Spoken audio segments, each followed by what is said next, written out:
en espérant la reprendre vite, si l'avis de l'EMA le permet.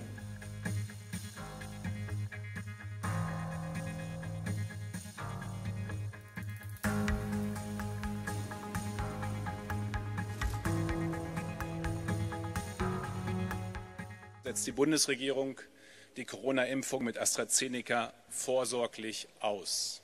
Hintergrund sind neu gemeldete Fälle von Thrombosen der Hirnvenen, die in zeitlichem Zusammenhang mit einer AstraZeneca-Impfung stehen.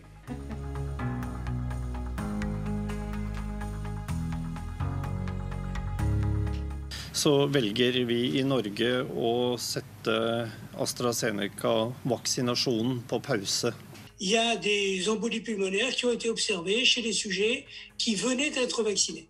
Et bien entendu, on a tendance à croire dans ce cas-là, et c'est normal, qu'il puisse y avoir une relation de cause à effet entre les deux. Le problème, c'est que l'embolie pulmonaire est quelque chose d'extrêmement fréquent. Il y a plusieurs centaines de milliers de cas par an, et encore en France, en dehors de toute vaccination. C'est toujours frappant pour le public lorsqu'on dit qu'il y a eu 10 cas d'une maladie, on a l'impression que... Mais 10 cas par rapport à des millions de doses administrées, le bénéfice-risque ne se discute pas pour le moment. Il faut dire qu'il n'y a pas de médicaments sans effet secondaire. Tous les médicaments ont des effets secondaires. Le tout, bien entendu, c'est d'en avoir le moins possible. Et d'être certain que ceux qui surviennent sont bel et bien reliés à la prise du médicament, en l'occurrence ici la vaccination. Pour le moment, ça n'est pas évident du tout. Ça n'est pas démontré. Men dette et et forsiktighetsprinsipp. Je rappelle que le principe de précaution, ça n'est pas de tout arrêter.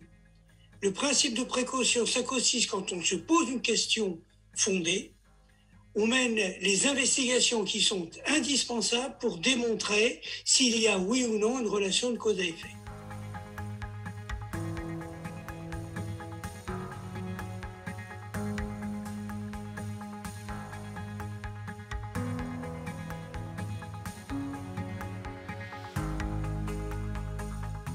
Il peut y avoir un défaut sur un lot.